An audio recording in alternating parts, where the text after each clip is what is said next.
Ahora sí, buenas tardes. Hoy día sí vamos a ver lo que es nuestro tercer tutorial del flujo de caja. Para ello les voy a compartir mi pantalla para que vean previamente algunos conceptos teóricos antes de que pasemos a ver un análisis de caso.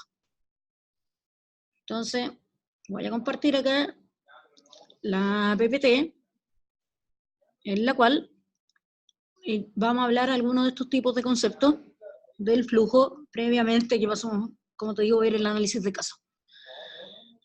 Aquí nos vamos a ubicar y vamos a hablar desde la información básica que se necesita para realizar esta proyección. Como ustedes ya, algunos de ustedes ya sabrán, esto consiste en ver cuál es la información básica que se necesita para que podamos realizar una proyección contenida en los estudios de mercado, técnico, organizacional, así como el cálculo de los costos y beneficios. Existen diferentes flujos de caja para distintos fines. El análisis de flujo de caja que vamos a ver en el ejercicio de hoy es netamente con capital propio, que es para medir la rentabilidad del proyecto. Y para medir la rentabilidad de estos recursos, no así otra oportunidad que vamos a medir la capacidad de pago frente a préstamos que ayudaron a su financiamiento. Lo que vamos a tener presente es que hay 4 elementos o 4 consideraciones que usted tiene que tener para construir el flujo de caja. Lo primero son todo lo que tiene que ver con los ingresos iniciales de fondo. ¿Qué quiere decir esto? Todo lo que es la inversión previa a la puesta en marcha. Anteriormente nosotros habíamos subido otro material que refleja todo esa inversión o ese costo que te incurre cuando tienes que invertir en algún activo fijo, en algún activo intangible, o también tener presente lo que es el capital de trabajo o el dinero en efectivo que usted va a necesitar para poder, por ejemplo, pagar algún sueldo, tener caja chica, etc. Posteriormente, tenemos que también tener claro cuáles van a ser la proyección de los ingresos y egresos de la operación. Es decir, en todo este flujo proyectado hay que tener claro cuál fue la proyección de ingresos y cuál fue la proyección de egresos. Y para eso está muy amarrado del punto que viene, que es decir, en qué momento están ocurriendo estos ingresos y estos egresos, que ya están separados del periodo cero, que es la inversión previa a la puesta en marcha, versus los periodos de la operación que van a venir por el horizonte de evaluación. Que esto puede ser, no sé, a 3 años, a 5 años, un proyecto de largo plazo podría tener una convención de 10 años, pero acá en el aula generalmente vamos a hacer proyectos a 5 años. Y también, lo otro importante es tener claro el valor de desecho o de salvamento del proyecto, o también si es que usted va a tener algún activo, que esto va a tener un valor de recuperación, o si por ejemplo se va a recuperar el capital de trabajo al terminar el proyecto, son los elementos básicos que tiene que tener para construir este flujo de caja. La expresión del flujo de caja, como acá se menciona, es que se expresa en momento. ¿Por qué hablamos de momento? Cuando determinamos un horizonte de evaluación, que va a ser por periodo, usted va a tener un periodo de 0, por ejemplo, del 1 al 5, y tiene que expresar en qué momento o en qué periodo son los que se producen esos ingresos y egresos. El momento 0, como ya lo mencionamos, refleja todos los egresos previos a la puesta en marcha del proyecto, o la inversión previa a la puesta en marcha. El resto de periodo refleja todo lo que son los ingresos y egresos de la operación. También hay egresos que no son necesariamente de la operación del proyecto, pero sí que, por ejemplo, tiene que ver con un ingreso o con un egreso que puede ser de algún tipo de activo fijo. Por ejemplo, si vamos a tener un reemplazo de activo, se tiene que considerar que si hay una venta por ese activo, va a ser un ingreso, y la compra va a significar que hay un egreso porque usted tiene que invertir en ese activo para su reemplazo. El horizonte de evaluación, como hablábamos nosotros, depende de las características de cada proyecto, porque hay flujos de caja que podrían ser a meses, o si el proyecto tiene que tener una vida útil esperada posible de prever, si no es de larga duración, o también puede ser de que sí sea de larga duración, pero hay que construir ese flujo en años.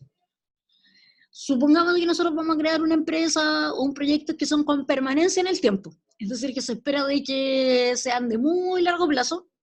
Generalmente se puede utilizar una convención de flujo a los 10 años, en lo que menciona Zapag, donde el valor de desecho va a reflejar el valor remanente de la inversión o el valor del proyecto después de ese tiempo. Costos.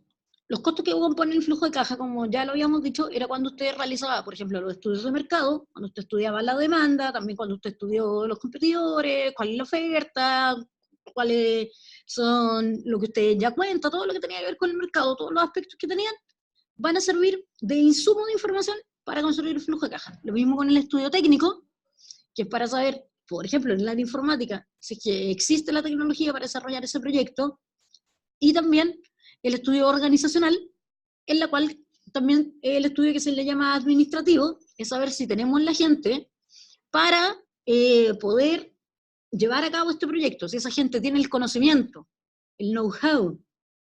Esa es la idea, saber si cada uno de estos tres tipos de estudios definió los recursos básicos, definió la información básica, y podemos llevar en forma óptima nuestros costos e ingresos, de manera de poder construir esta proyección que es el flujo de caja.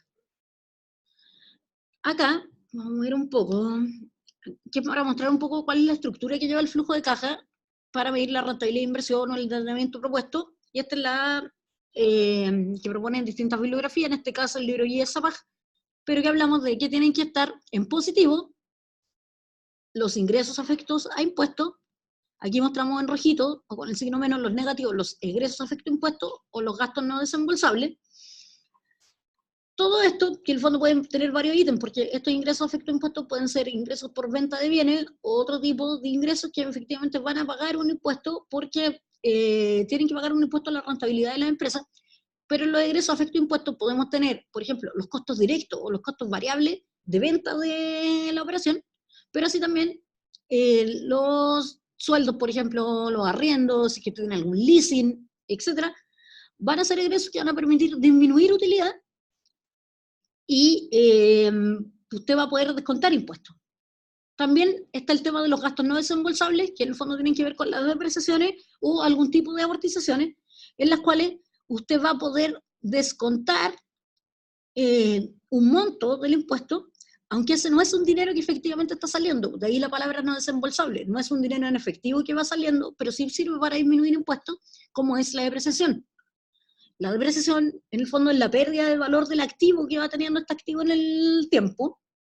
Entonces, si usted, por ejemplo, compró un automóvil en el periodo cero, o la inversión previa a la puesta en marcha, puede utilizar la depreciación de ese activo como una disminución de utilidades. Sin embargo, no es un dinero que efectivamente está saliendo. Y esto es lo que nos va a dar la utilidad antes del impuesto. El impuesto, que tiene que ver con la renta de las utilidades de las empresas, actualmente en el año 2019 Chile está en un 27%, se le va a descontar a la utilidad siempre y cuando existe utilidad. Si hay pérdida, no se aplica lo que es el impuesto, y posteriormente, asumiendo que hay un caso de utilidad, vamos a tener la utilidad después de impuestos, y aquí vamos a tener que hacer el ajuste por gasto no desembolsable. O sea, estos gastos no desembolsables que estaban restando acá, aquí abajo van a ir sumando. ¿Por qué? Porque es dinero que efectivamente no salió, y lo que a mí me interesa obtener es el flujo de caja o lo que efectivamente entró y salió en esta estimación. Ahí vamos posteriormente a tener los egresos no afecto a impuestos, por ejemplo, en algún caso de préstamo, la amortización de la deuda, que es distinto a la amortización de un intangible, es un egreso no afecto a impuestos. Y también podemos tener algunos que son beneficios no afecto a impuestos, que en el fondo tienen un costo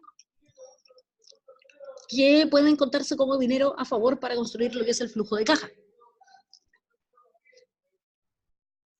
Hay un ruido por acá, pero bueno. La estructura del flujo de caja. Entre los ingresos y egresos afecto a impuestos son todos aquellos que aumentan o disminuyen la utilidad contable de la empresa. Los gastos no desembolsables son los gastos que para fines de tributación son deducibles, pero que no ocasionan salidas de caja, como hablamos, la depreciación, la amortización de los activos intangibles, el valor libre del activo que se venda, y que al no ser salidas de caja se restan primero para aprovechar el descuento tributario y se suman con el ítem de ajuste por gastos no desembolsables. Como esto ya lo habíamos explicado, va a ser un resumen que les va a quedar a ustedes para que puedan consultar. Están en las PPT. Posteriormente nosotros hablamos del flujo de caja del inversionista.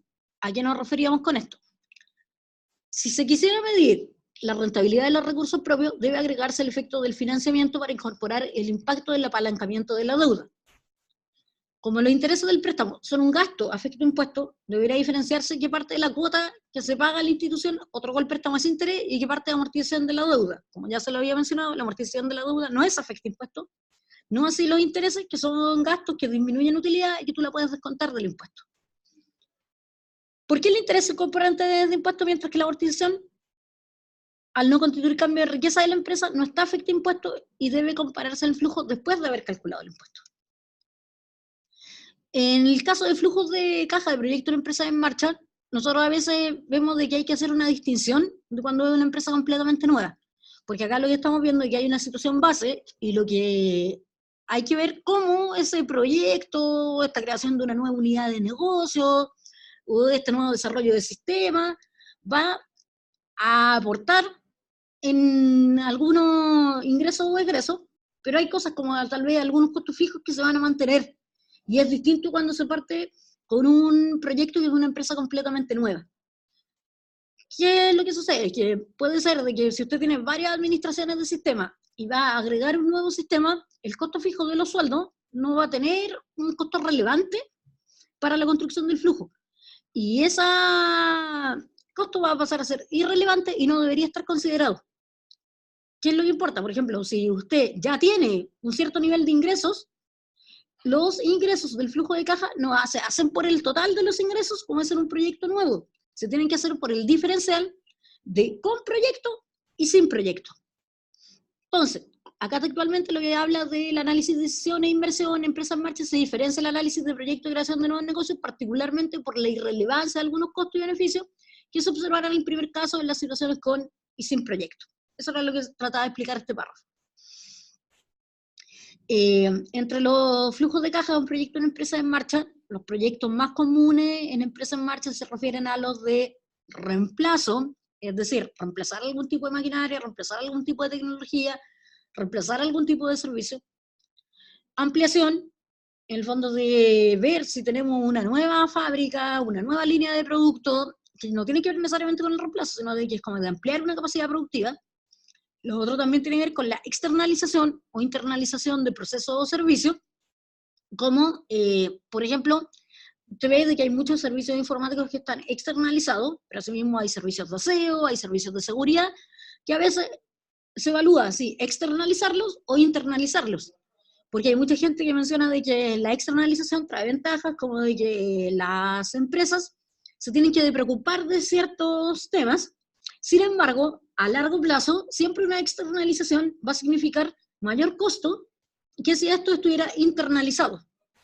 Y lo otro que tiene que ver con el abandono. ¿Qué quiere decir este tipo de proyecto? Que a veces hay unidades de negocio que a través de análisis es necesario mejor cerrarlas que seguirlas manteniendo, porque en el fondo su costo de operación está siendo mucho más alto que el ingreso que esta unidad de negocio está dando. Entonces, antes de que pasemos a ver el análisis de caso, hay que tener presente la forma de tratar las inversiones del proyecto, tanto aquellas que se realizan con anticipación a la puesta en marcha como las que se realizan durante la operación. Por eso les hablábamos de la inversión previa a la puesta en marcha del periodo 0, versus, por ejemplo, cuando usted tiene que tener un reemplazo en el activo y va a tener que hacer una inversión dentro de la operación del proyecto. Porque, por ejemplo, si nosotros nos vamos a la vida real, sería muy extraño de que usted tuviera un computador que le dure 10 años. Porque los desarrolladores, o no sé, la operación, la explotación del sistema, no podría mantenerse durante 10 años con el mismo computador o servidor. Entonces esa tecnología puede variar. Y las inversiones que se realizan antes de la puesta en marcha, como ya lo hemos mencionado, se agruparon en activos fijos, activos intangibles y capital de trabajo inicial. Y la importancia de la inversión en capital inicial de trabajo se manifiesta en que sin ser activo tangible ni ser nominal, es la que garantiza el financiamiento durante los recursos durante un ciclo productivo. Si esto usted lo haya muy técnico, bueno, en alguna clase o ocasión nosotros hemos hablado antes de que usted tiene que tener dinero en efectivo para poder cubrir los costos de operación, los costos de sueldo, los costos de arriendo, y dinero en efectivo para de cualquier tipo de contingencia. Incluso hasta la caja chica necesita ese costo, ese dinero en efectivo. Los métodos para calcular esta inversión normalmente difieren en sus resultados. ¿Por qué? Porque, por ejemplo, el capital de trabajo puede ser de una manera contable, que es el activo circulante menos el pasivo circulante, o activo corriente menos pasivo corriente, y ahí ver cuál es la diferencia que tenemos, o puede ser también por periodo de fase, como lo habíamos dicho, de que era, si usted entrega o tiene que hacer un periodo de pago de su mercadería que a usted le venden al contado, o en 30 días, por ejemplo, pero a usted le están devolviendo el dinero en 60 o 90 días, hay un desfase desde que el dinero entra hasta que el dinero sale. Y eso tiene que ser considerado con el costo de capital que significa ese desfase. Y también está el déficit acumulado máximo, que tiene que ver con cuánto se estima que va a ser el máximo déficit que va a tener el flujo de proyección en el periodo para decir, ok, si ese va a ser nuestro déficit máximo, ese debería ser nuestro mínimo capital de trabajo para contar y echar a andar este proyecto. Les vamos a dejar que revisen la bibliografía y estos son los temas que vamos a ver en la próxima sesión, que van, TIR, PRI, tasa en cuánto. Hoy solamente vamos a hablar de la estructura del flujo de caja. Para ello, tenemos un caso de estudio que ustedes van a poder descargar, o algunos no sé si ya lo descargaron, de un caso relativamente sencillo, es nada más para poder construir lo que es el flujo de caja, que consiste en ver cómo una empresa ha realizado diversos estudios para determinar una factibilidad en una nueva unidad de negocio de implementar proyectos tecnológicos. Entonces, la estimación técnica, decimos, de la empresa que arroja una capacidad de 120 proyectos anuales en un entorno realista y sin imprevisto. Sin embargo, un estudio de demanda estima cuál va a ser la venta real de proyectos por año, y para eso te determina que al primer año van a haber un 50%, al segundo año un 70%, al tercer año un 80%, al cuarto año un 90% y al quinto año un 100%. Entonces, a ese 120, lo que se tiene que estimar es cuánto va a ser lo que efectivamente va a ser la venta real, y es por eso que se menciona aquí que el evaluador deberá estimar el total anual de venta real. Bueno, en una clase en vivo deberíamos como dar espacio si hay dudas, pero también recuerden de que pueden hacerla acá en el chat, así que hagan sus consultas.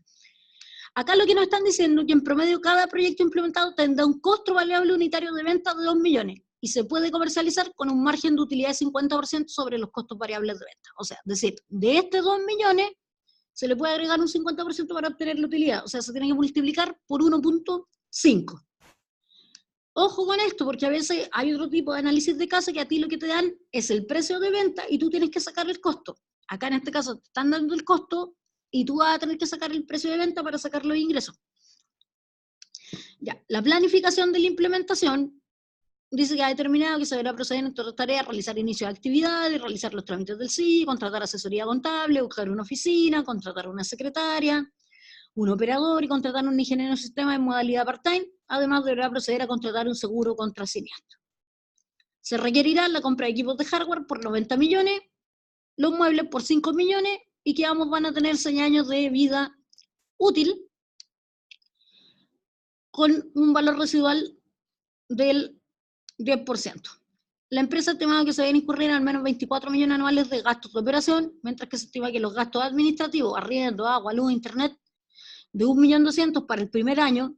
Si nos dicen de que para el primer año no tiene que volver a multiplicar por 12 como en otro tipo de casos. Cuando se te habla de que son para el año, es para el año, que es distinto cuando a ti de repente te dan costos mensuales y que tienes que pasarlo por 12 eh, antes de transformarlos a un flujo anual. Siempre hay que tener presente hacer esa conversión porque si no el flujo de caja va a quedar errado, la estimación no va a estar correcta. Bueno, la tasa de impuestos, como ya había mencionado, en Chile actualmente estamos en un 27% de tasa de impuestos y acá hay una tasa de descuento ya dada, no te hacen a ti calcular la tasa de descuento, sino de que te dan una tasa de un 15% para que podamos después obtener lo que es el VAN. En este caso, solamente vamos a construir el flujo de caja, vamos a sacar el valor actual neto, pero lo tiene que tener presente, sí, que hay un horizonte de 5 años. Y bueno, aquí también habla del préstamo total de la inversión, pero hoy día lo que vamos a hacer es construir el flujo de caja con capital propio.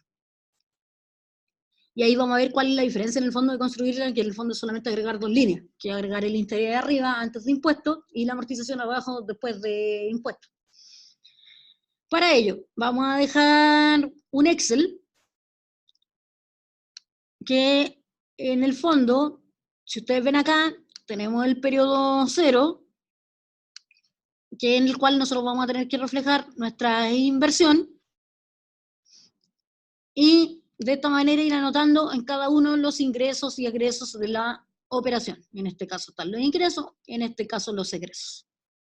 Entonces, dado el análisis del flujo de caja, que viene por el caso de estudio que ustedes ya leyeron, que leímos en conjunto, se ve de que lo primero es que vamos a tener que calcular cuáles son los ingresos de la operación, porque ya tenemos los costos que vienen dados por el mismo planteamiento, en cual nos decían de que se iban a vender 50%, 70%, 80%, 90%, 100%.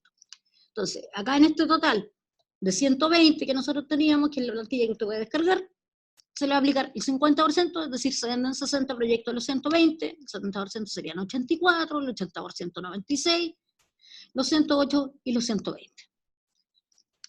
Para sacar los costos variables totales, vamos a sacar que este costo de venta variable unitario era de 2 millones, lo único que hay que hacer es que vamos a multiplicar los 60 por los 2 millones. O así por cada uno del número de los cuales proyectos se están vendiendo. Por ejemplo, en este caso de los 120, al multiplicar por 2, se están vendiendo 240 millones el costo variable total. Para sacar los 3 millones en el fondo, como yo les decía, esto es el 50%, o sea, es lo mismo que multiplicar por 1,5.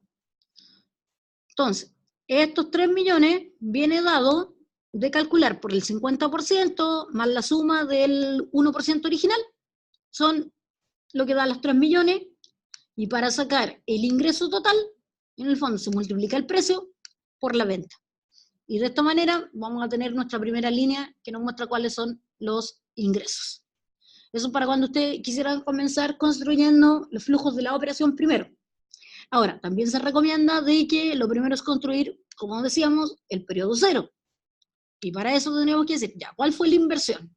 Decía de que los equipos de hardware eran 90 millones, es decir, que se tiene que hacer una inversión en negativo, 90 millones, se tenía que hacer una inversión en muebles de 5 millones, y también había una inversión de 20 millones en capital de trabajo. O sea, el total de la inversión fue de 115 millones que van a estar aquí anotados como flujo negativo.